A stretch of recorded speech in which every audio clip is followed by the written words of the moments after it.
Yeah.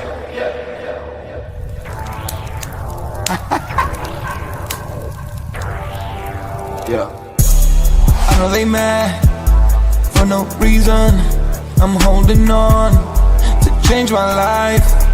Gotta move fast for a reason. I'm holding on to change my life. Huddling. I'm staring at charts until I retire. Yeah. Huddling. I'm staring at charts until I retire. Oh, 700K, I'm selling a Bitcoin. Haters mad, but they listen to this one. More profit coming to my direction. Yeah, you know me, I don't need a mention. I got the remedy, ooh, yeah. They don't just follow me, ooh, yeah. You say allegedly, ooh, yeah. You would subscribe to me, ooh, yeah. Staring at chart, drawing a line. Make a decision, you out of time. Huddling, I'm staring at charts until I retire. Yeah. Huddling, I'm staring at charts until I retire. Yeah. Stay on stage. On-chain revolution.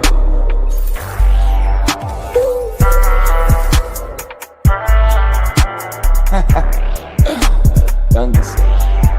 Boom.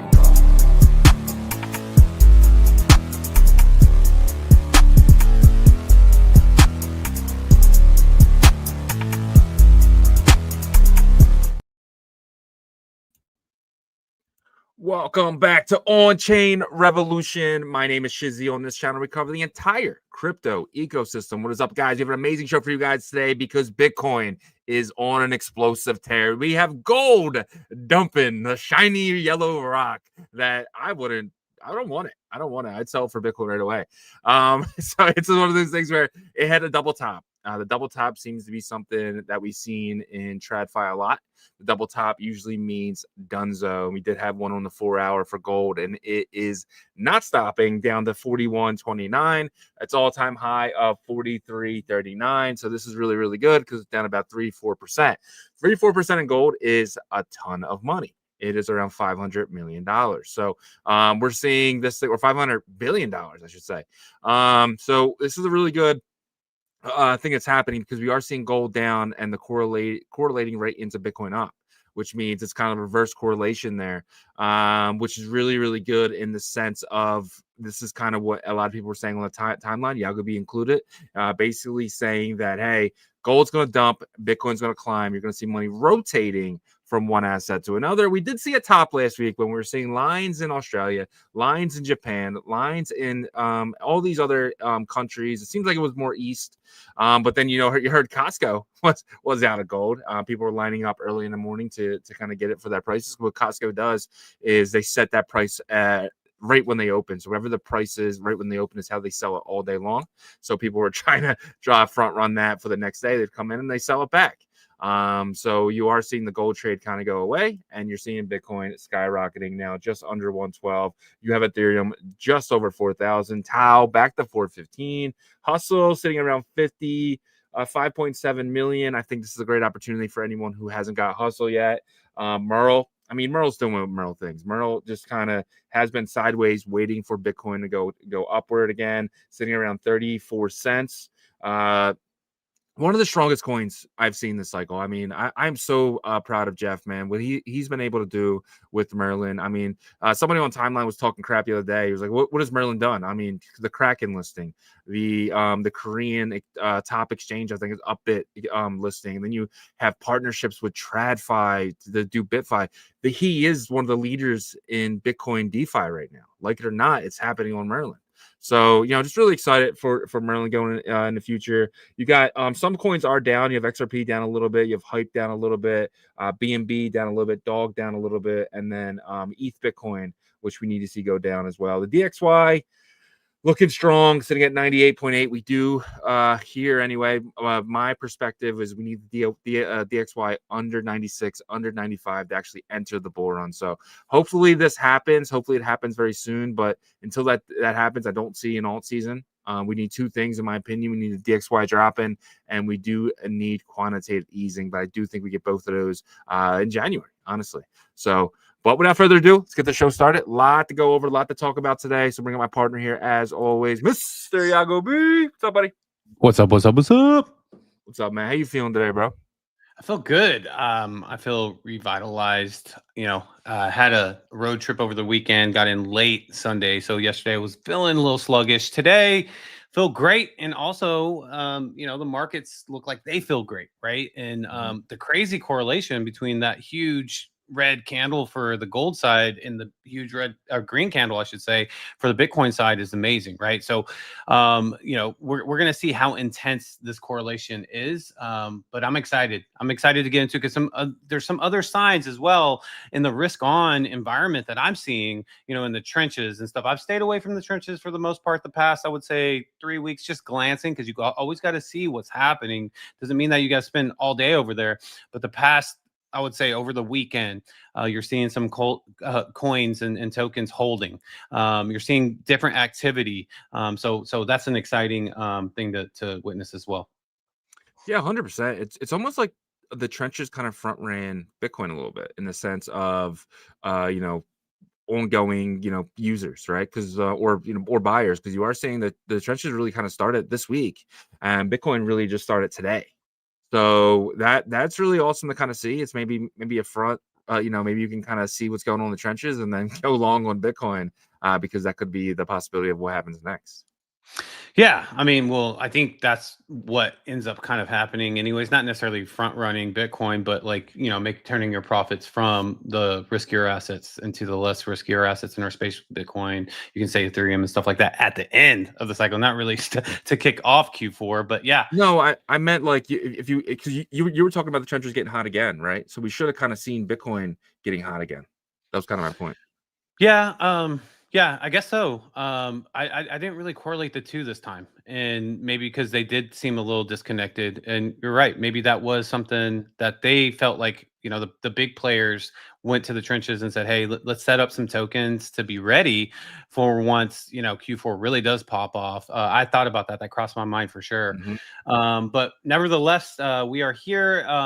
Let's see if we can maintain this, because that's been the hardest thing to do this year, the bull run years, is maintain momentum, positive uptrend momentum. But I have a strong feeling that we will. We're heading in Q4, and the gold sell-off is a part of that. That gives me that confidence. Yeah, 100%. 100%. Let's hop into our first topic here.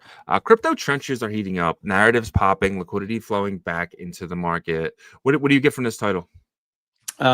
Exactly what it says. So, not fully there. I'm not saying that. But what I have noticed is there's tokens that are going through pump fund that aren't immediately dumping on you.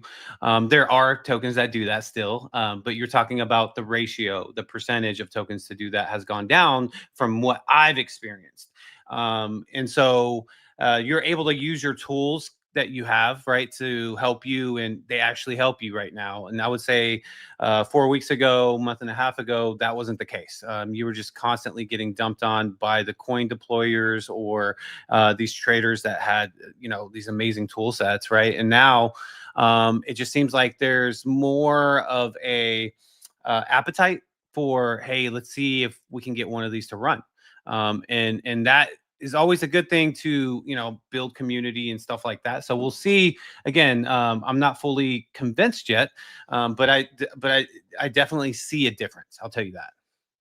Yeah, 100%. And like kind of what I got from this title is basically a lot of people who got, wrecked with leverage. They seem to be back in the markets. I mean, it might not be like some of the bigger players in the space, 'cause you don't see them tweeting about it yet, but I think that's coming as well. But I do feel like the larger players are back. You are seeing money kind of flowing. Like we were in a token last night. It was called playoff of Beyond Meat, right? BYND, the same ticker as the stock. And that ran up. I mean, we got in pretty early and it ran up to like 1.4, 1.5 million. We're not getting the runners to 6 million yet. Those aren't happening. Do you see that happening soon? Do you see some runners really starting to push up? If this momentum continues, right? Yeah, that's the next evolution, is to see, some of these tokens really hit that next level. I saw a token last week, towards the end of last week, called LMAO. I noticed two of the people that were involved with it. One is a dev deployer, right? And the other one was just a big trader in the Solana ecosystem. It seemed like they were collaborating on it. That was also kind of another little sign, because Mr. Frog was one of them, and he doesn't really shield too much stuff, especially on a down market. For him to come out and be pretty straight up, hey, this is something that I like and stuff, and then they've been kind of working towards that. That was a little bit of a sign for me to say, okay, the degens are kind of signaling something. The ones that can actually make tokens move in terms of market cap are starting to signal some things here. And that's the hardest part too, is because like you just came out of a situation to where the belief isn't like really strong, because everything you held went to zero. And then now you're supposed to believe, some of these players that are in the market, and you want to think that they're not going to dump on you, right? And you have to believe it through like a market cap going from, when I caught it, I think it was like at 1.6 million. It got all the way to 4 million, and then it went all the way back down to like 1.2 million, I think yesterday. But now today it's already back to 2.3 million, right? So it's like, this is where kind of those conviction type of remarks and stuff come into play, I believe. And I get it. If you didn't have any conviction 4 weeks ago, I didn't. I lost a lot of that because of just constant dumping. But maybe some of the stuff that you learned and some instincts and gut feelings like you had with runes the other day, those type of things can possibly guide you through this time. And this is not going to last forever, by the way. So you have to take advantage of it whenever it's here. Yeah, 100%. Like, I'm curious, like, because you're finding some of these really early. You found, Beyond Meat, the one really early. You found the LMAO real early. How are you doing? Can you just kind of walk us through? Let's just say you bring up the pump fund. Is this the main area that you're kind of looking right now? So I used to not, but you can download the Pump Fund app on your phone as well. But I did hear, using the app and seeing the movers on the phone app is something that I use to kind of catch a couple things. You can do it here as well, because it's going to push up the ones that are kind of moving here as well. But yeah, so this is something that I have a little bit more trust in, because I feel like some of these tokens have been sticking, at least over the weekend, right? So for the first 5 days of this, like, it feels like I can actually utilize this page and see what's moving, what's starting to get hot, do my research from there. And then I also use GMGN to kind of collab. I use that together to kind of see, okay, I get the socials from GNGM. I can go to their, the community page, website, if they have one, et cetera, right? So those are kind of the first two places I really kind of start. Gotcha. So is there anything that, like, let's just say right now, is anything that kind of sticks out to you? Like, what really, I guess, so you basically said that, GMGN, so you start here and then go to GMGM? Could you guys break that down a little further? I use them at the same time. So Okay. I'll just kind of flip from, screen to screen. But, I'll try to get, like, right now, that Solana card token is on fire right now. So to me, that's going to be like a narrative, short-term narrative though. If you scroll down, you might see it. There should be a Solana card up there. Yeah. So it's around 1 million right now. It's in the number one spot that I'm seeing under featured. That's so weird that you're not seeing that. Interesting. Maybe refresh the page. Maybe you must have some sort of filter on or something. I barely use it. I don't doubt I have any filters. Yeah, right there in the middle. You scroll down a little bit. Oh, right there. Is that the first? No, it just moved to the first spot. Oh, okay. So that one right there, like, this is a hot narrative right now, right? So the Solana Gemini card. So, that's something you want to try to catch into pre-bond where it's less risky. Obviously, if you miss that, but the risky part of these type of tokens is that, it is a short-term narrative. So it's not something that you probably don't want to hold on to for a couple of days. You probably want to make your profit on something like this and probably bounce out of that. Yeah. But that's an example.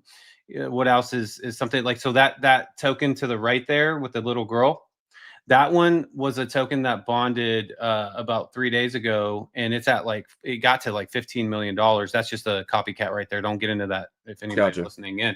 But so you'll start to pick up some of these like narratives or momentum type of narratives. And right now, another thing that tipped me off that makes me feel like the space is kind of ready to get back into, putting money into digital assets and in the Solana ecosystem is people are looking for narratives. They're looking for some strong narratives. An example would be like, so I think Tolly, which is one of the founders of Solana, had posted about a perp stacks. We went over it yesterday. That he wants for Solana, and he broke kind of down the tech stack that he wants to use for it and stuff. And so a dev on Pump Fund live stream came on and basically replicated the back end and started creating a UI for it. And so everybody started really jumping on that. And because they were like, oh, this dev is, actually knows what he's talking about. He's not a LARP, et cetera, et cetera. And so that was a token that went from, I don't know, just, after bonding 80 to 100,000 to, 1.5 million last night. And so people are having that appetite again, whether it's they're looking for substance or they're looking for memes, because memes are also getting the attention as well. Yeah, man. Yeah, man. It does seem exciting again. I'll tell you that. It does seem like things are happening. This one's really cool. This is the Alpha Arena, right? So it's like we covered that yesterday. Yeah. The story behind it. Yeah, I didn't realize that it was actually a token, which is really cool. So this is live. You can actually watch this live, the trades. Yeah. Yep. You can watch it live, and that token got a lot of attention as well. It ran to about 5 million, I think, but it's pulled back substantially. I think it's sitting maybe like, what is it at, like 1 million or so right now? Yeah, it's a little over 1 million. It's like 1.2. Yeah. So, and for the audience, you guys know that this is a high risk area, so but the whole point of the title of the show is people seem to be ready to, spend their liquidity on taking a chance on some of these tokens to possibly run up. And so that's where the title comes from. And, that does kind of, lean in towards people coming into the alt market in general. Right. So we'll see how intense this gets. But Pump Fund has been pretty quiet in Solana as well, with BNB taking a lot of the spotlight the past 3 weeks, whenever it was really, beat up. The Solana was, and the space kind of was too. And so maybe they're, preparing for to really get the energy going in their ecosystem. Yeah, 100%. Yeah, man. All right, let's jump to some other stuff here. So Federal Reserve looks into payment accounts. So basically this is an article by Fed Waller. Let me send this to you. I gotta check something real quick with something else. If you can just read through this real quick. Okay. Block Waller. All right, here it is. I'll put it in the private. All right. Let me pull it up. Yeah, just pull it up if you don't mind. All right. Just want to take care of something really quickly. Sorry about that. No, you're good. All right. So let's take a look here. Let me try to zoom in a bit. All right. So Waller signals Fed's shift towards embracing crypto, proposes skinny master account for payment innovators. And then it goes into, let's get directly into the article here. It says Federal Reserve Governor Christopher Waller says the central bank plan is entering a new, don't you love that pop-up ad? Entering a new era, and cryptocurrency will no longer be on the fringes while rolling out a new prototype to expand central bank services. I wanted to send a message. This is him. Them quoting him. He says, I wanted to send a message that this is a new era for the Federal Reserve in payments. The DeFi industry is not viewed with suspicion or scorn, Waller said on Tuesday during the Fed's Payment Innovation Conference. Rather, today, you are welcome to the conversation on the future of payments in the United States and our home field, something that would have been unimaginable a few years ago. Distributed ledgers and crypto are increasingly being woven into the fabric of the payment and financial systems, Waller added. Waller is one of 7 members of the Board of Governors at the Federal Reserve and was nominated to the position in 2020 by President Donald Trump during his first term. His comments mark yet another sharp departure from how the Biden administration viewed crypto. Over the past year, the central bank has withdrawn guidance on crypto and stablecoin activities that previously discouraged banks from participating, and also removed reputational risk as part of its examination program for banks, marking a win for the crypto industry against debanking. Waller also said he asked the Fed to look into the idea of payment account, which he said could be helpful for entities focused on innovations in payments. And then it says this payment account concept would be targeted to provide basic Federal Reserve payment services to legally eligible institutions that right now conduct payment services primarily through a third-party bank that has a full-fledged master account, Waller said on Tuesday. And then he nicknamed the concept a skinny master account. And then basically it says the account would provide access to the Federal Reserve payment rails while controlling for various risks to the Federal Reserve and the payment system. So basically, the Federal Reserve seems to be, okay with having, a Web3 style payment system, or at least the option for it in the United States. Yeah, I mean, so they had the meeting this morning, basically covering all this stuff, which is really awesome to see. It started at 8 a.m. this morning. It's going to about 3:45. They're basically talking about this entire thing all day today, which is going to be really awesome. Because this is the Fed now, right? So one of the biggest problems with, let's just say, borrowing and lending, in the sense of, let's just say, in a centralized way, would be, there's no FDIC certified, right? Or so if PNC Bank would custodian your Bitcoin for you or whatever it is, like if as long as that's certified, it's like whatever, because you can get up to $250,000 normally. So if you have a Bitcoin in there, your Bitcoin's safe. So even if anything did happen, they would technically have to reimburse you. So I think that's where we have to get with crypto in the future, where you can have older people can basically have their bank custodian it for them, right? In the sense of being safe, because anything does happen to that crypto, the FDIC has to step in. Yeah, and that's going to be a centralized approach to things, but I think that has to be right for those participants that want to go through that. Mm-hmm. And so that's the difference between this new financial system and the old one. The new one obviously has a decentralized kind of roots and system foundation, but for the masses of society to participate, the Fed has to do something like this. And so I think that's 100%. What they're trying to do, is they're trying to build confidence, through society.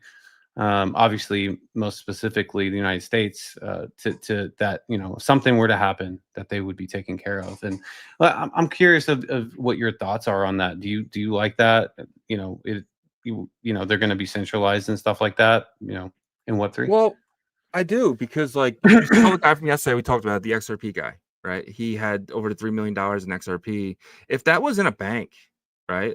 He would have been safe in that sense. So it's crypto's tough, man. It's not easy. Everyone's talking about, being self-custodian, put yourself in a hardware wallet. He did everything right, and he still got his stuff taken, right? He made mistakes.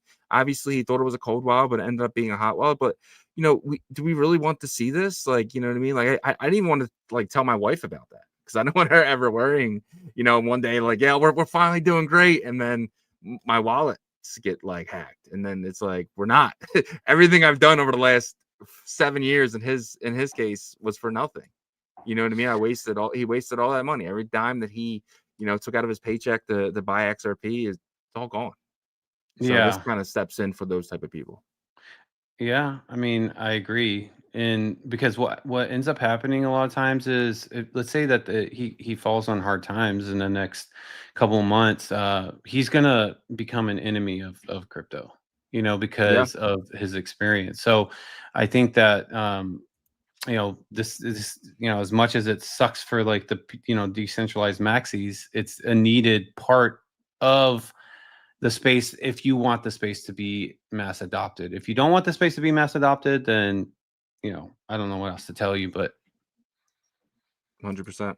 Well, real quick, let me just tell you what happened to me, why I started there. So I bought a meme coin before the thing, and then somebody sent me that same meme coin, and then I accidentally, so I went to go sell it. So I accidentally sold the wrong meme coin, the one they sent me, and then I got a notification for Phantom Wallet saying there's a second user in my wallet. Oh my gosh. So I immediately sent all the funds out of that wallet to another A wallet. different. But Well, that's that good was that you caught that. scary, dude. Like that's what I was saying. Like I was about to pull this up, and then I see the notification talking about a second. Yeah, I never. Be careful. Like those coins they send you, like trying like it was the same exact amount. And when I went to go send it, because we were doing a show, and I was like, let me just get out of this token, so I'm not like paying attention to it anymore. And I went to go sell it, and then I still stayed in my wallet, like what's going on here? And then I get the notification that there's a second user in the account, and I was like, oh shit. So I just dumped it. So be careful out there, guys. So we're talking about getting scammed and stuff, and that's the first thing that happens to me. But yeah, man, kudos to Phantom though for having that notification on. So I didn't even know that was a thing, honestly. So yeah. But yeah, man. So that's kind of what happened to me. That's why I was just like all over the place there for a second. But we are good now. Let's move along though. So Gemini launches Solana Edition credit card with crypto rewards and auto staking. So when you get the rewards in Solana, let's just say you go out and you get this credit card. You'll get the credit card and you can go spend. Let's just say you spend $5,000, you get 1 to 2% cash back, and that cash back is actually Solana. And that Solana is also staked. How cool is this? Earning 4% of staked Solana every purchase. That's awesome. That is awesome. I think a lot of people are going to go for that. That's how you onboard normies, right? You're like, Yes. okay, I can earn 4%. Like at the end of the day, it's, they won't maybe not understand, okay, what does that equate to in Solana? But so I will see, we'll probably see more of like, stable coin offering for the percentage, like maybe converted into it or something. But that is how I think you onboard, normies that didn't want to necessarily take that next step. Yeah, 100%. And basically, now this is the beginning, right? XRP was the first one, and then it's Solana. Who do you think's next? It's weird they don't have ETH yet, right? Yeah, it is weird that they don't have ETH. But how ETH is probably not interested in it right now, because I'm sure that maybe one of their I mean, I don't know, maybe one of the companies that are doing DeFi on Ethereum will have their own version of it, and they'll offer the Ethereum, so yeah, I think that will eventually come out, because it doesn't have to be the foundation or anything. Actually, they probably won't even be a part of that. It'll just be like a corporation that offers it. All right. So this is remember this chart? We haven't seen it in a long time. This is Colin Talks Crypto. He added gold to this chart now. So right now we're seeing, obviously this is from this morning. So Bitcoin was at 108. So it is now up at this line up near 113 right now. So you are seeing it kind of battle back here, but still everything's kind of the same. You'll see gold at the first top, and then right now it's around here. But how do you feel about this chart now going forward? You see this huge deviation.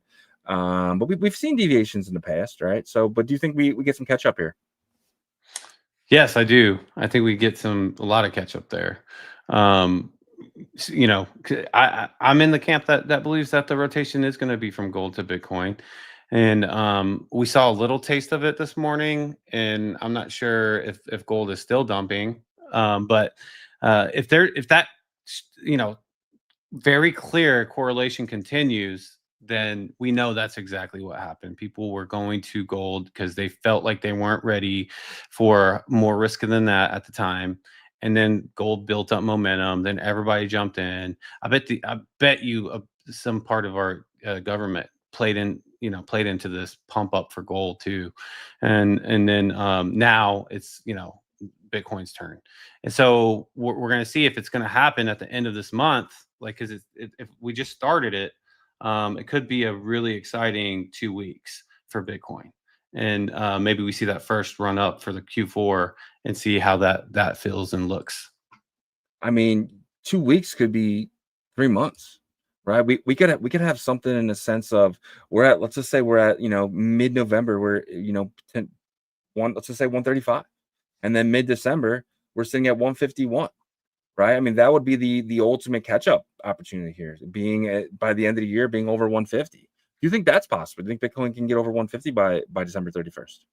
I do, especially if we have the next 3 weeks of this first run up, and then it cools off, and then we have another one, in a month later or so, right? So, I think that there's going to probably be two moments for Bitcoin in Q4, and maybe we're going through the first one right now.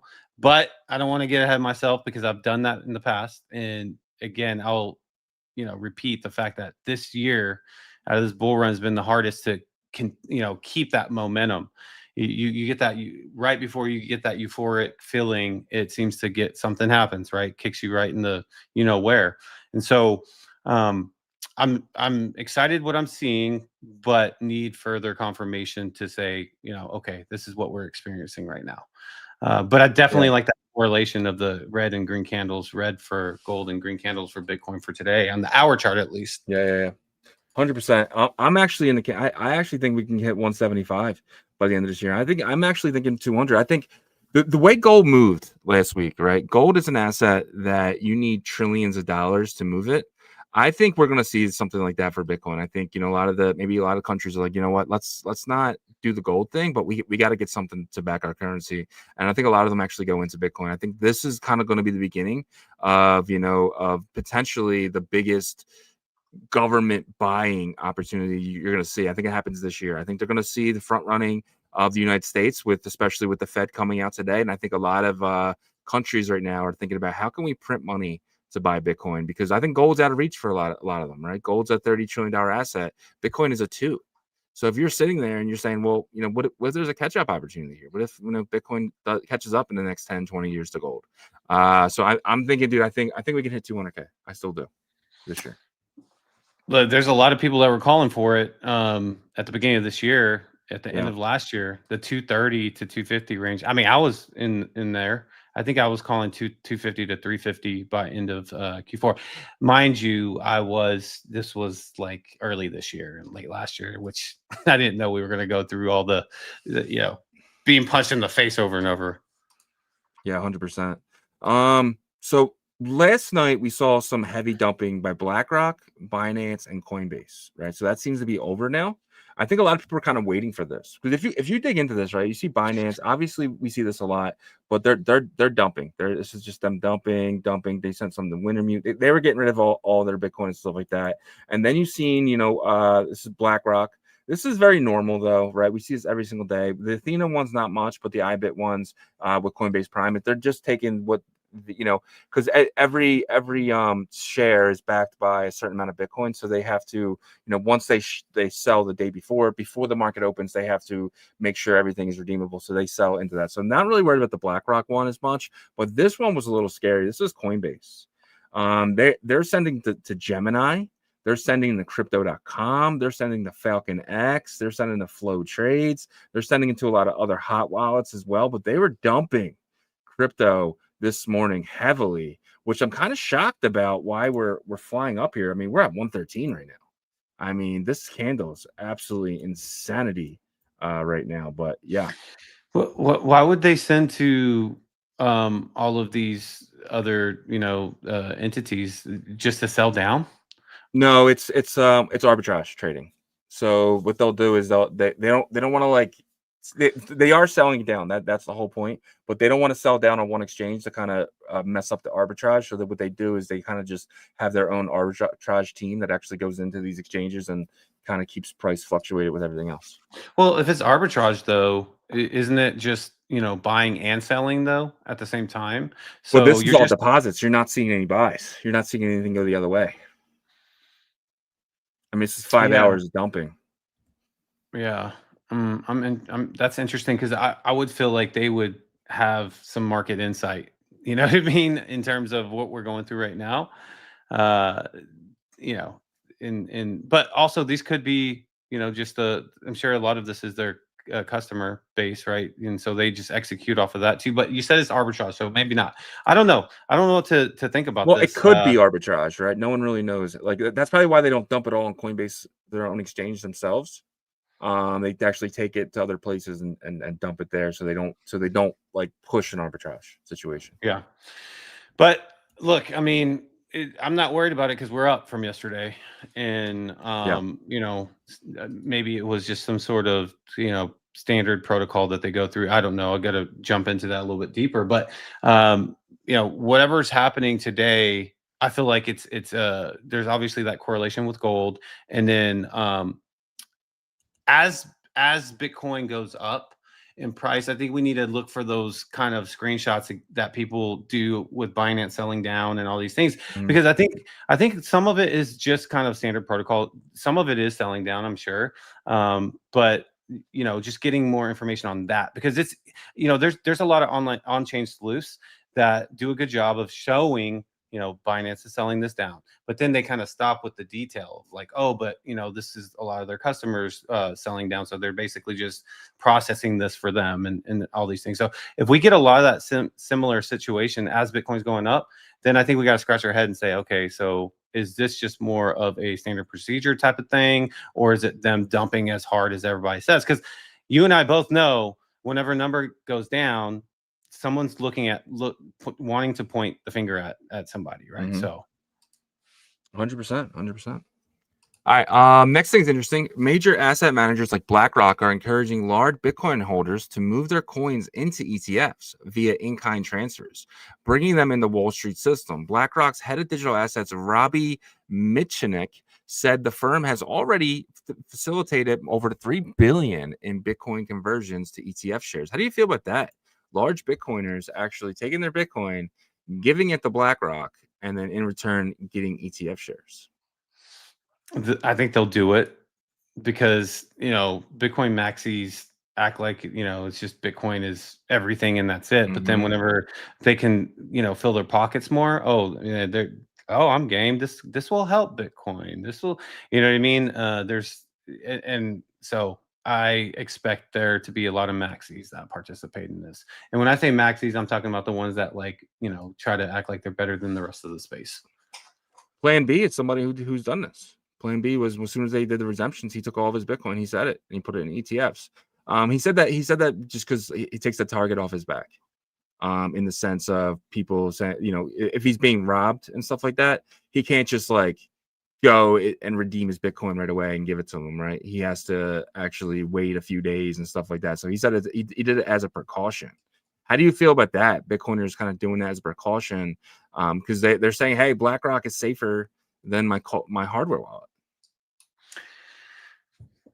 I guess you can use that as an excuse. I mean, or you don't want to put yourself in danger, of course, but I'm sure there's other ways to where you can keep it secure, that you don't have direct access to it.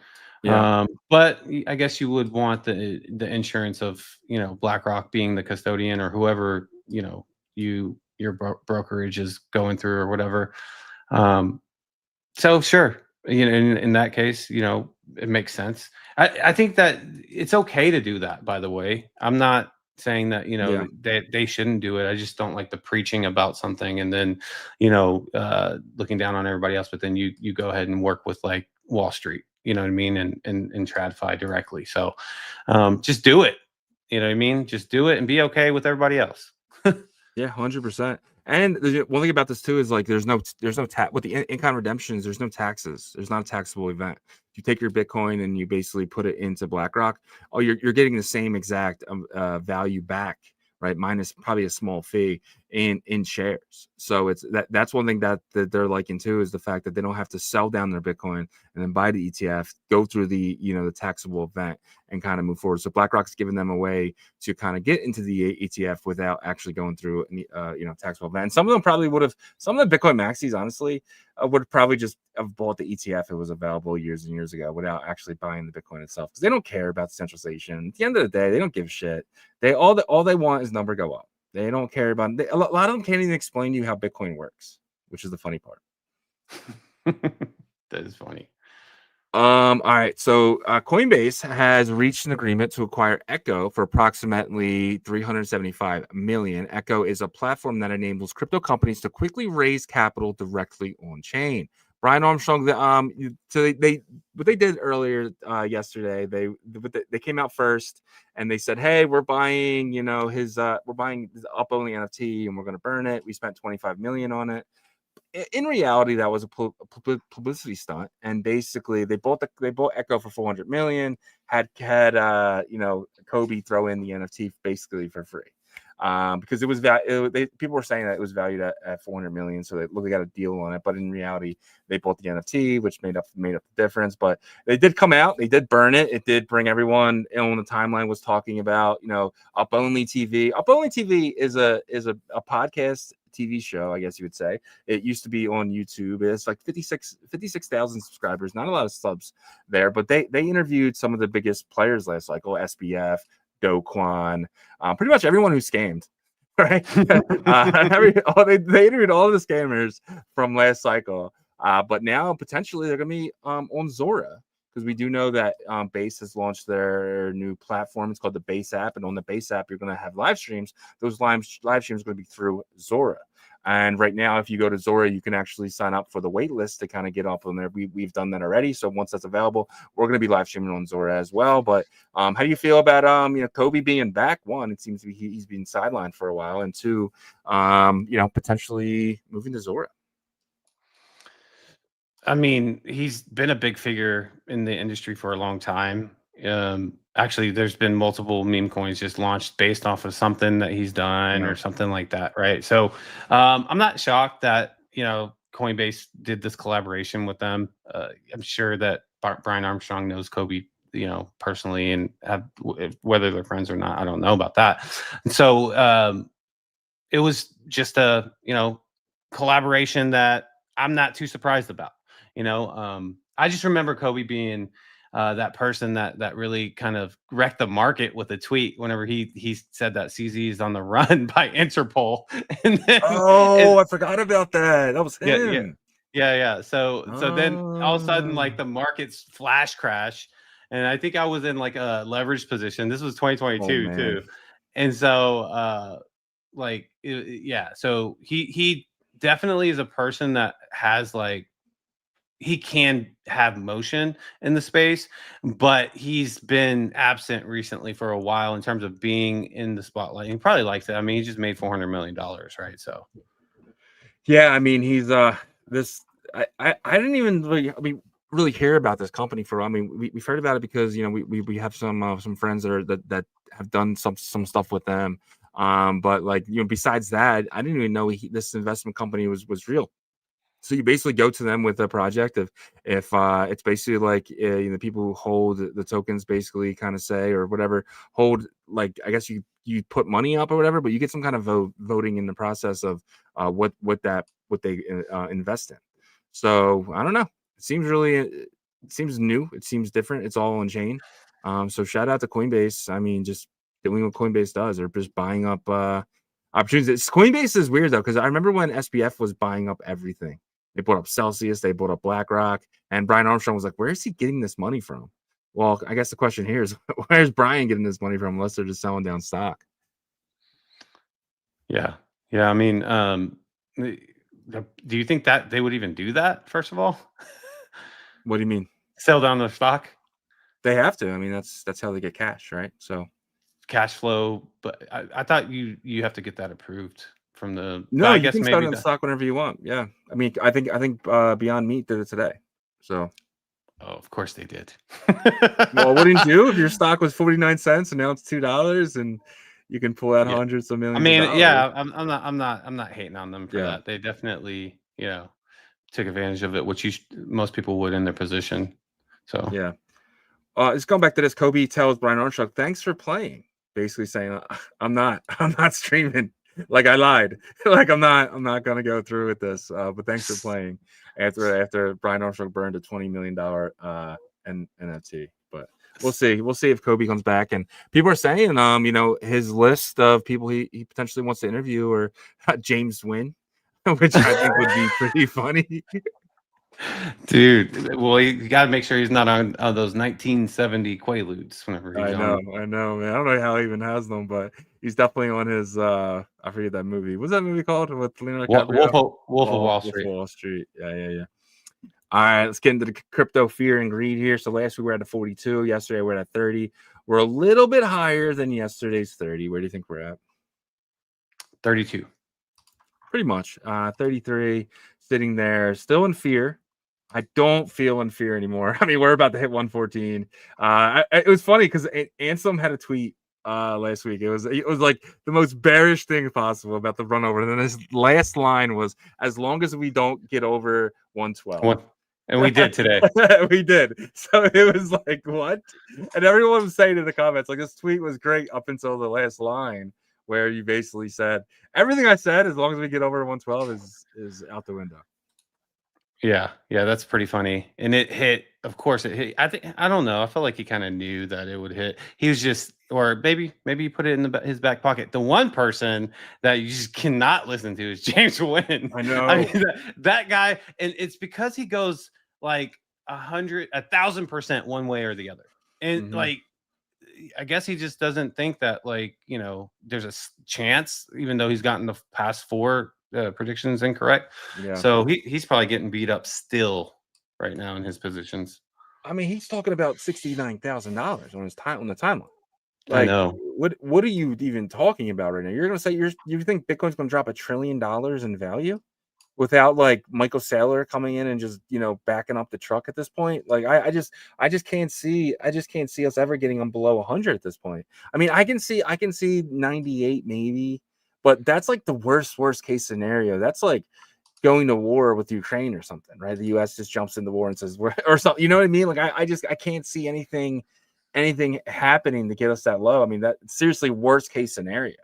But I mean, that's why I couldn't remember. I was like, I can't see like a holiday season just being bloody, especially a bull run year holiday season. And, you know, and unless an Armageddon type black swan happens, and I don't think that's going to happen. So I don't either. Well, let's get into today's Bitcoin price action and crypto bubbles. I'm really curious to see where you see it going right now. All your charts, because yesterday I watched the VAC. You were very bearish a little bit on the sense. Well, you had every right to. But you know, to go in it today, I mean, you know, you predicted a little sideways, but are you shocked by this price action?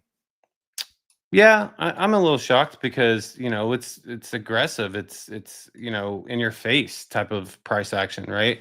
I guess I shouldn't be, but it's like whenever there's like the volatility that's like comes out of left field, you can never prepare for that, right? So as someone that does like a very high level kind of TA situation where Bitcoin's price can go, like, you know, I feel like that's not, you know, a situation you're set up for success with, right? Because you're trying to get the mood, the sentiment, and in the direction of it. And, you know, for the, you know, last week is whenever I said, you know, it looks like we're going to continually go further and all these things, and earlier this week as well. And we did, but now it seems like that has completely flipped, right? And gold was one of the things that I was kind of watching. And I've said that on the show. I said, you know, this is something I'm watching. I'm watching to see when gold starts to sell down. And that has happened. Yeah, and in your defense, you can only go by off what you're saying, right? And you're looking at the charts, like, you know, it's just by going off the charts. You're not. So when you're doing the TA stuff, like, you're just focused on the charts. You're not kind of going around like, well, if gold sells down, it's flying up. Like, you can't see that on the charts. You can't see that money is going to be flowing from one store of value to the other. But let's jump right into it. Let's do it. All right, guys. But before we go over the Bitcoin price action, I'm going to remove that and then pop this back up. Help us out on the YouTube side. Smash that like for us, sub to the channel, all that great stuff. Turn your notifications on so you know when we go live. And then on the X side, let's share this space as much as possible. Get as many people in here as possible to educate and on board. Same thing with Twitch, Abstract, Kick, Rumble, and Spotify. All right, let's take a look here at the hour chart. This, you know, these double amazing green candles back to back look amazing, don't they?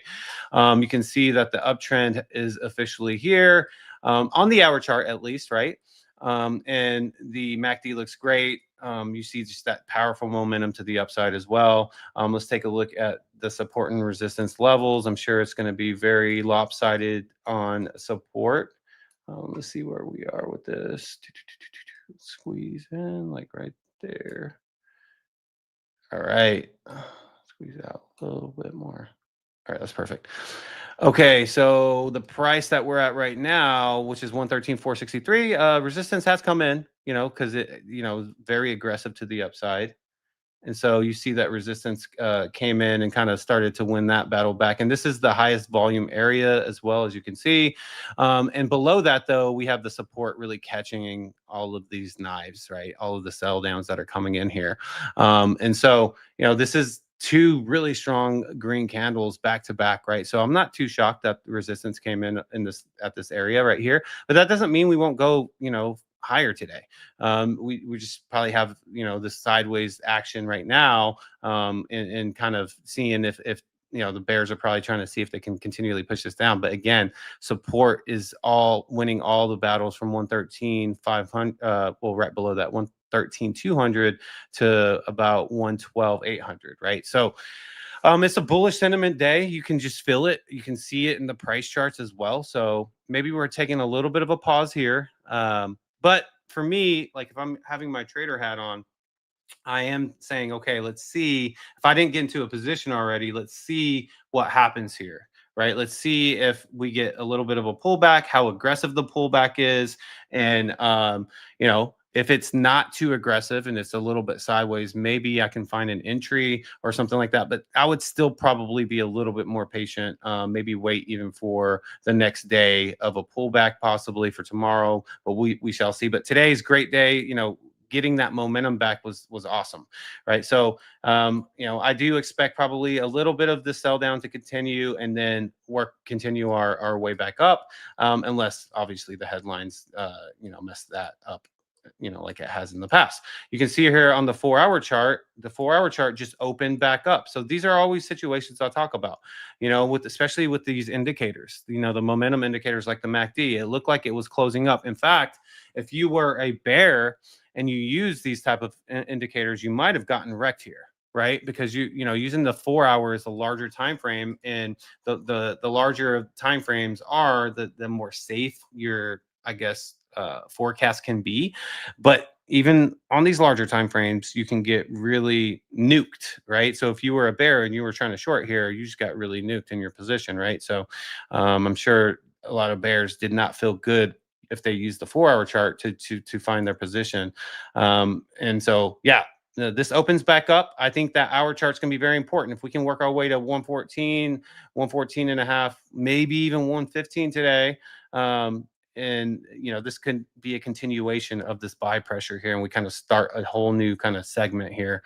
We'll see how long that lasts for. But yeah, the 4-hour looks pretty good, but it is weird too, right? Because it almost ended. So let's see if this, you know, continues with a whole new kind of series of buy pressure here. The daily chart. So this is something I was actually said this. So I think whenever I go over the different time frames, the daily chart is the one I feel like is probably the safest in terms of whenever I'm analyzing it. Because before it started to break down, when it was all dark red, I was like, it still wants this, you know, this is still a selling type of energy here.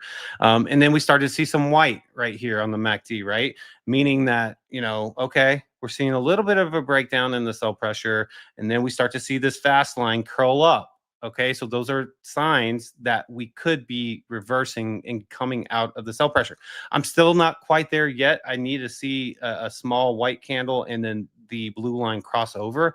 Then I will feel pretty good about maybe the next week or so, right? So I think that it has some work to do to kind of finish up this switching over of momentum, but the setup is really good in my opinion. You just got to be patient for a day or two and then get that confirmation there. So Bitcoin looks really good. Let's take a look at Ethereum. I feel like, you know, I can actually look at Ethereum and see if it's doing anything different, because it was pretty much just following Bitcoin for the most part.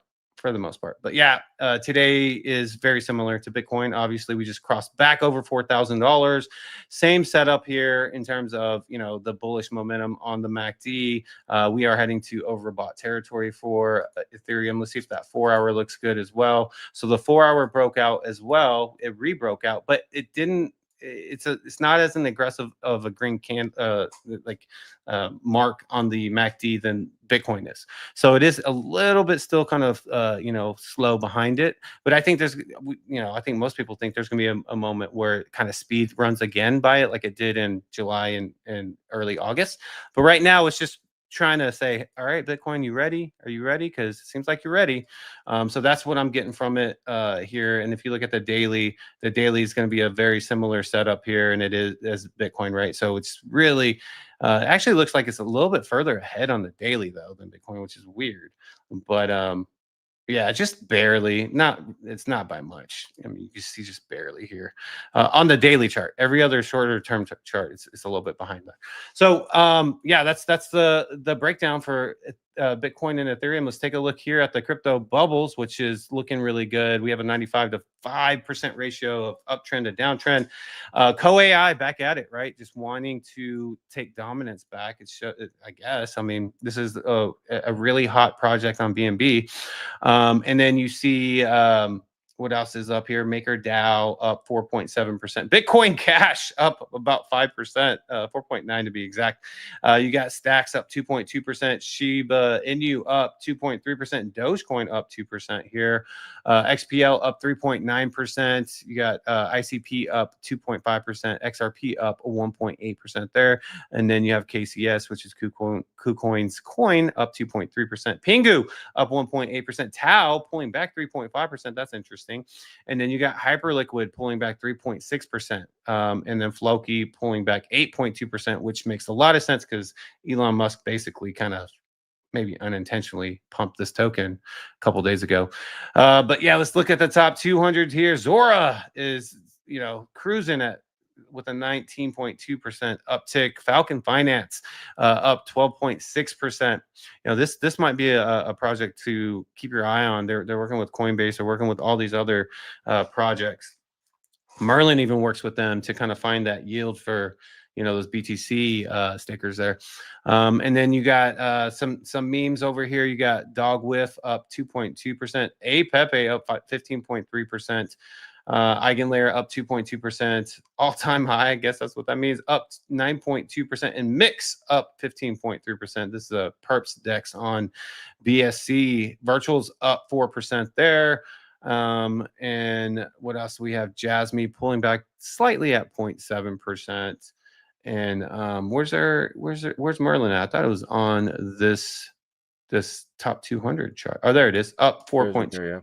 4.2% at that 35% mark there.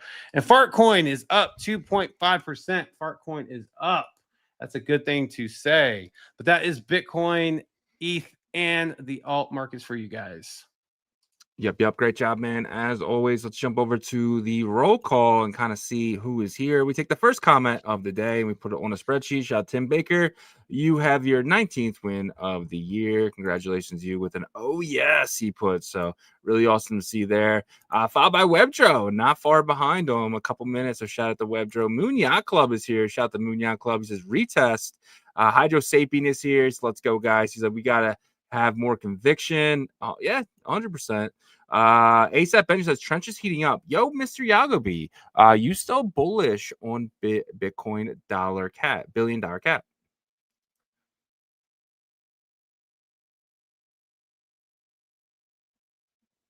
I think you're on mute there. I can't unmute you. Oh, my bad. Yeah, so I am, but when the time is right, obviously you want to get it whenever it's cheap, right? So yes, I am bullish on it, but if Shizzy's right about that intuition kind of gut feeling he has about runes, billion dollar cat's gonna be right there in the mix. And they got listed on Kraken too, right? So they are part of that group of people, runes that got listed on Kraken. So yes, I know I didn't need to make that as long as I did, but I had to think about it because there was times where where runes is hard to be bullish about. You know what I mean? Yeah. So yeah, I mean, I go there's no middle for me. I'm either all in or I'm all out, right? That's just kind of how I've always been. And I was somebody who was champion dog. I really thought that dog had a huge shot at being at flying up there. But I was wrong. I was wrong there as well. And that kind of kicked me in the stomach a little bit in the sense of, I don't like to be wrong. So it's but shout out to Magic Internet Money leading the way here, down 9%, back down to 19 million, but leading in volume, 38,000. The volume is super low for dog though.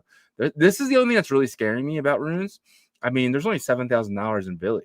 down. It's still on its way down, but I do feel like the bottom is in here, especially for pups at 6 million and Billy at 4.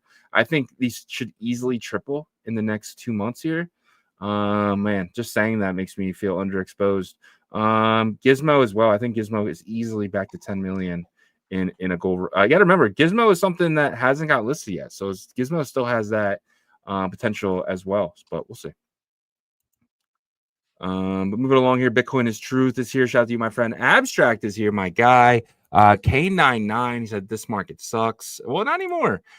Spindrift is here. What's up? What's up? Lackey Lukey is here. Vader Time, my guy. Satoshi Nakamoto himself, the guy who created Bitcoin, watches our show every day. Really awesome to see. Chips and Dip is here. Followed by Erdrick. Erdrick says, looks like Costco has gold on the shelves again. Yeah, you can actually you don't have to stand in line this morning, apparently. Patty Poo is here. Chief Axel is here. Cash Cats is here. My guy with the coffee and the donuts and the dog. Go to the moon. Shout out to Cash Cats. Stan says when Hedera Hashgraphs drops DREC for asset recovery, it will be huge for normies. What does this mean? I gotta look into this. Stan schooling me here. Asset recovery. So yeah, I mean, it makes me think about if someone got their wallet drained or something. So interesting. Definitely need to look into that. And I have a feeling we're going to be covering, some of these chains that maybe aren't in the news as often once things get more bullish, because everybody wants to have some time in the spotlight during a bull market run up, so 100%. One Plus ad is here. And then we have Hydro Sapien, my guy. I appreciate you. And finishing off with Cash Cat says Zora crushing it. Zora has been on an absolute tear these last month and a half. So I mean, you got to remember what Zora is, right? It's like Coinbase's baby at this point. They're going to be, when the base app drops, the two biggest things are going to be on there is Farcaster, which is it's like an Ethereum version of Twitter, and Sora, which is potentially what's that thing people use, CMN or something. You were talking about earlier how pump fund CMN or community markets, something markets. Oh, ICM. Internet Capital Market. That's their version of that. So really cool to see. Let's take a look at some of the sectors that something I like to do on a daily basis is kind of go over to CoinGecko. And what I do is I'll go into categories and I'll just push it to 24 hours. So you have AI framework and AI applications being the two biggest winners here. Are you shocked by that? In the last 24 hours, AI framework is kind of being looked at as one of the things people are buying right now. Chain Opera, you have Unibase. I never heard of this one. Looks interesting. Sitting at 105 million. A16Z, Fala, which I know is on Polkadot. What do you think right here about AI frameworks being something that's being bought up right now? Yeah, I'm not shocked. Because AI is obviously a really popular industry. I think whenever risk, people aren't ready for risk on, it doesn't matter what the industry is in crypto, or the sector, they're just not going to buy into it. But I think they're trying to get into the narratives before things get really hot, right? So it makes sense in my opinion.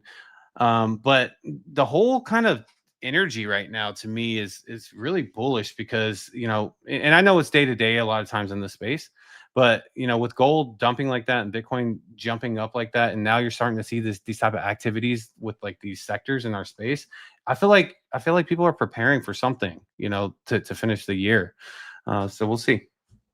Yeah, 100%. And this is something I'm really bullish on. It's called Codex. This is by if anyone's on Phantom, Justin Bibas is. He was a part of the Phantom Unchained show.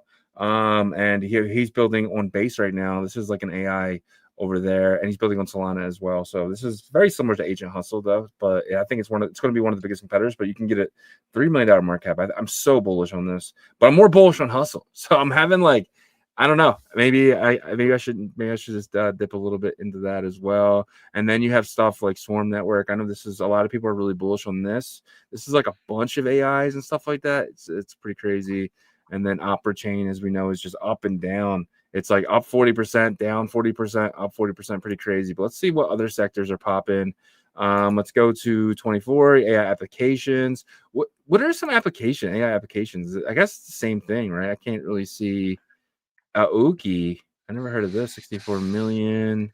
Yeah, I gotta start doing heavy research into this stuff. I feel like there's going to be a lot of gems here that actually just go absolutely bonkers in this next couple weeks. Yeah, I mean, Hustle should be up there. I think eventually they will. The thing is like I feel like either you're VC backed or you're gonna have like a major partnership breakthrough, and that's what kind of gets you into like the spotlight. And I think that's what Hustle is gonna eventually do. I mean, I would think because everybody talks about them all the time, right? Yeah. So, but yeah, Hustle's definitely an AI application. Yeah, it should be there. I don't know if Jake has to like just change the category on it or something, but it's under AI agent. That's where Hustle is. And the agents aren't doing too well. I don't see them up there. But anyway, zero knowledge ZK proofs are doing really well too. Marketing is up 9%. Healthcare is up 8%. Educate. I never thought I'd say these three in my life. Marketing, healthcare, and education are all up 9% today. Like, is this crypto or what is going on here? I gotta take a deep dive into some of the marketing stuff because marketing could be pretty big. Do you think so? Being somebody who has years of marketing, Yeah. do you think crypto marketing, like, I don't even know how Baby Boom token is a marketing token. But Well, like as the space becomes more and more mainstream, the ones that get in early and establish like marketing frameworks and systems over here, like Cato and stuff like that, I truly believe, like in 10 years, some of these names are going to be known as like the marketing companies or the consulting companies as well, for Web3. But it takes time for that to happen, right? Once like society is onboarded willingly or unwillingly, like unknowingly, you know what I mean? Just basically, it's a part of their day to day, like the internet was. You're going to start to see new brands and stuff. And that happens with time, anyways. Like new brands come up with new innovative periods. And that's what we're going through right now. So, yes, I think marketing is going to be big for the space. And we're going to see some of these big winners come up. Yeah, I agree. I definitely agree. So, like, how do you think marketing and crypto would work together? Like, how can you shape marketing into crypto, like with the coin and everything? A lot of it is social, right? Social media. Zora itself is a social media platform that can be heavily used as marketing down the road, right? Cato, Cookie DAO is a place that people go to find what's hot and what's not. So you're going to have some basic fundamentals of what marketing is and advertising is that will just kind of transform into our space, right? So Dex Screener is a perfect example of someone that's taking advantage of that, right? Now you have to, if you launch a token and you didn't pay Dex, then it's, no one's going to continue to buy your token, so Dex Screener actually did an amazing job for that because they probably make really good money doing that. You know what I mean? And I think the payment is like $200, $300 or something crazy. So do you think Dex Screener will ever have a token? Possibly. Why not? Right. I mean, it would probably benefit them, especially if, the SEC is saying, hey, look, it's actually better to have a token to decentralize it. But I don't know what their plans would be for Dex Screener itself, right? Because you can't decentralize that. I don't think. Technically could. You could just, hey, we make like $70 million in fees and all the stakers will receive that. And then they take a big chunk of their tokens and they stake them themselves to kind of earn that fee as well. You think that's kind of a waste though, to kind of give away fees? Yeah. I mean, their fees that they make is from paying Dex and maybe some other advertisements too, right? So it's not like a smart contract style fee you pay with the crypto, but it's not like automated like that. You know what I mean? Yeah. To where, well, I guess it could be though, because they could, their payment wallets that they receive all the payments from. That's really where you need to automate where that goes out. So maybe I don't know. Maybe that's interesting. Now I think a little bit deeper about it. Yeah, it might be an airdrop to anyone who ever paid Dex too. Right? So I mean, that'd be nice. No, just kidding. And then so let's jump out of this category. Let's go into see what else is hot in here. The made in USA is hot today. Or Liberty Financial Portfolio Yeah, so let's go 24 hours again. Yeah, RWA protocols up 7% today, having a really good day as well. You're seeing stuff like Chainlink and Ondo and ZBAC and Centrifuge. It's crazy. I'll remember that this is another Polkadot project. Like it's just crazy. I haven't seen any in such a long time, and now I'm kind of seeing them in the in some of these categories just popping up out of nowhere. So that's pretty cool to see. I know Centrifuge is something that Coinbase actually uses as well. I can't remember how. They do some stuff with Centrifuge. Governance is up 3% today. Elon Musk inspired. This one's really interesting. I guess this will be like what all the dog coins and yeah, Dogecoin, Dogelon Mars. I love puppies. I don't know how that is with Elon. Kekius Maximus is another meme coin that was based off. Damn, dude, these meme coins are still sitting at $13 million. Yeah, the Kekius Maximus guys, that community, they like they're pretty hardcore. They stay on it, man, and they're always trying to get Elon to interact with their tweets, and they're like, oh, and then like the token will shoot up like 5% or something like that. Yeah, man, Matrix and stuff like that, but. Yeah, man, not much going on. Let's take a look at the price action, see if Bitcoin's still running 13.4, 13.5. We'll see that later today. Hustle's still in the red, but I think that bounces back here. But yeah, man, do you got anything? I'm out of stuff here. It was not much news today. Yeah, I mean, I guess we could continually talk about what the title of the show was, and it's really just being ready. Right. And it's not only Solana, by the way. I can tell that some of these Bitcoin builders are starting to prep a bit for Sparks as well. Spark, right?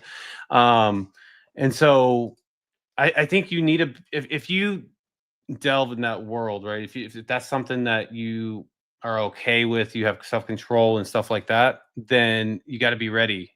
Right now, you guys start looking at some of these tokens that probably got to $1 million and that are sustaining and not going to zero, right? In the past week, and who's behind them and how much motion do those people have?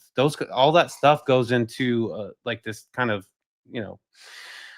formula that ends up kind of giving you success or not, right? And take advantage if we get into like a friendly meme season or a friendly Solana season in general, you got to take advantage of that because that doesn't come that often, and so it's probably going to be a flash through Q4 if we get an overall bull run, but it can really set you up to get some capital to get into some of these blue chip type of portfolios, right? Rasmer, I give a lot of the people crap on Solana chain because a lot of them, they're Generation Z, right? Gen Z. So a lot of energy is just I'm not used to that. But one thing he did say, and it's a very true statement. He said, the people that play in the trenches, you're 1 or 2 plays away from getting to that place that you wanted to get. He's basically said that he had I think 6 or 8 grand, and then like the Trump play he got into early that set him up, because I didn't really hear much from him before, now that I think about it, until like about 6 months ago or longer than that, maybe like 10 months ago or so. And so again, it's very volatile. It's very risky to be in these meme coin launch pads. I want to clarify that this is not any type of financial advice or anything like that. But if that's something that you do, get into, you got to be prepared for it. Yeah, 100%. And you can make a lot too, but you can lose a lot as well, right? I mean, that's the kind of the biggest thing is like, sometimes you're in something and you're like, oh, let's go, and then all of a sudden, and 3 giant red candles back to back, right? So it is one of those things where you can make a lot.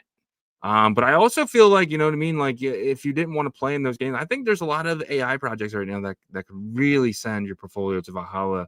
It's going to take a while. So it's just one of those things where maybe do both. Maybe, have a good portion in AI and then have a good portion in runes maybe. And then you can dabble with like 2%, 3% of your portfolio in the meme coins and stuff like that, of the new stuff that is dropping, because you can make a lot. $1,000 can turn to 100,000 very quickly over on playing in the pump fund trenches and stuff like that. So But yeah, that's all I got for you guys today. Really appreciate it. Not a huge show out today, but kind of understanding how the market's been. Hopefully things get bullish here soon, and we push through together.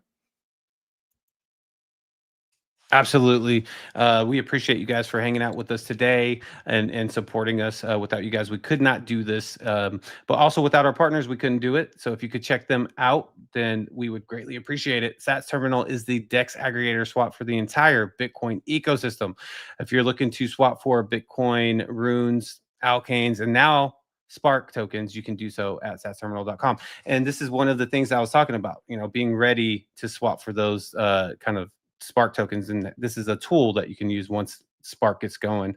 But yeah, and they also have their Bitcoin, basically, you can borrow against your Bitcoin product, right? So it's the Bitcoin borrowing and lending product that they have. They partner with the largest servicers in the space, so you can go there, earn, borrow against your Bitcoin, use that to either get more Bitcoin, whatever you want to do with it, right?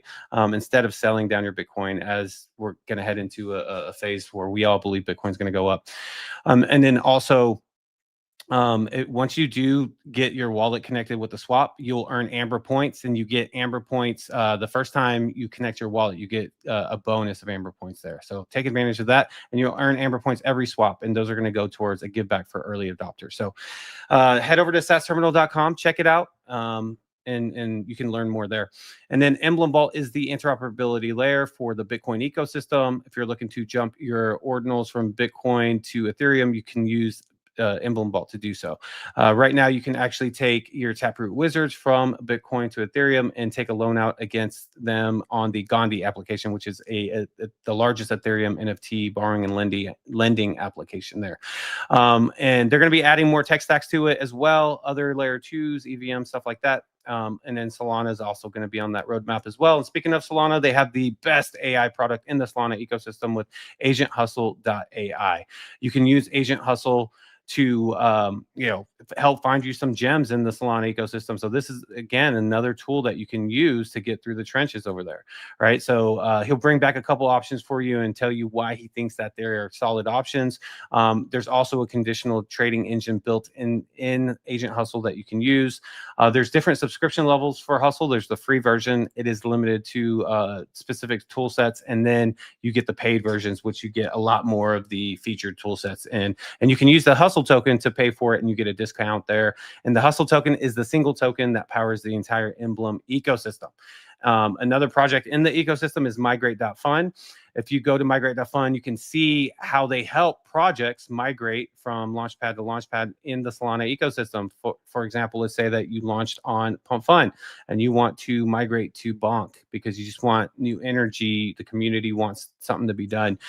They can help you do that. They can help you get that liquidity that's locked up out and walk you through the entire process. They already finished their first cohort with a lot of success there, and they're starting up their second one very, very soon. If you're interested, head over to migrate.fund, reach out to them, see if you can get into that next cohort that's available there. And then you can go to emblem.vision to learn about everything I just broke down for you guys there. And lastly is Merlin Chain, which is uniting Bitcoin strength through the power of AI. You have the Wizard version 2.0 that guides you through Merlin Chain. It can do DeFi swaps for you, can stake for you. You can actually swap across chain and Solana and BNB. All you got to do is have some Merlin Bitcoin in your wallet, and it'll take care of that for you. And then also they have a proof of stake security model on Merlin Chain, which you can participate in 3 ways. The first one is staking Bitcoin to earn more Bitcoin. On average, you can earn around 17%, or at least that's what they got for the first staking vault there that ended in September 30th. And then the second staking vault is already live right now, so you can actually participate in that. And then it is locked up for about 3 months. I think January 8th is the one that will be unlocked for this current one. And then there's 2 options for the Merlin Chain token. There's the first flexible option that you can stake daily. You earn rewards daily. You can claim those every single day and roll those up into a compound interest type strategy there. You earn 15% APR. For this one, it does take 7 days if you want to withdraw. It's their cooldown period, so just keep that in mind. And then the last option is their bonded option, which is a 45% APR. And same thing, you can claim the rewards and roll those up into a compound interest type strategy there. Head over to merlinchain.io. You can kind of see the ecosystem and what they're working on there. And we appreciate you guys for checking out our partners. Yep. Great job, man. As always, if you guys have a few more minutes and wouldn't mind checking out onchainrevolution.io. We have some of the best articles dating all the way back to 2023. If you know someone just entering a space, please send them our website. We really feel like it can help them get started and code up to where we are today. Brand new article just dropped here. Dropping tomorrow, so definitely want to check that out there. This is a hot crypto airdrops and token claims, and then you have BNB and all other stuff as well, so definitely check that out. NordVPN, definitely, if you guys don't have a VPN, I highly recommend Nord. Up to 77% off, 3 months extra, $2.99 a month. You can't beat it, guys. Lock it in for 27 months and forget about it. 100% you want to be a part of this if you can, because it allows you to use stuff like Hyperliquid, allows you to use MEXC. So it is not your country that is blocking you. It is actually the company itself. Don't get blocked by the company. Use it if you want to use it, especially if it's decentralized like Hyperliquid. And we have some of the best merch in all of crypto. Check everything out here at onchainrevolution.io. Remember, guys, we are live Monday through Friday, 11 a.m. Eastern, 10 a.m. Central, 8 a.m. Pacific, and 3 p.m. UTC. Check us out all week, guys. Until tomorrow. Peace.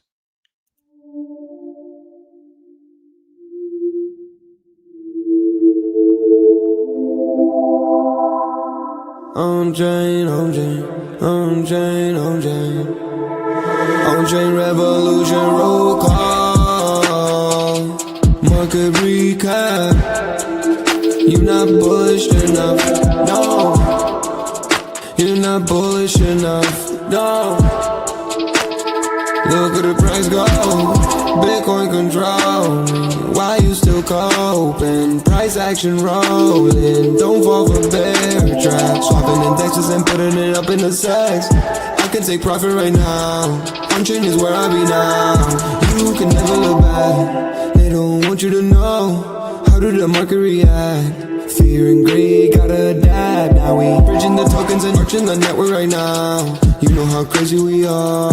Nookies are savages now. They know how crazy we are. Chain abstraction, main attraction. OnChain.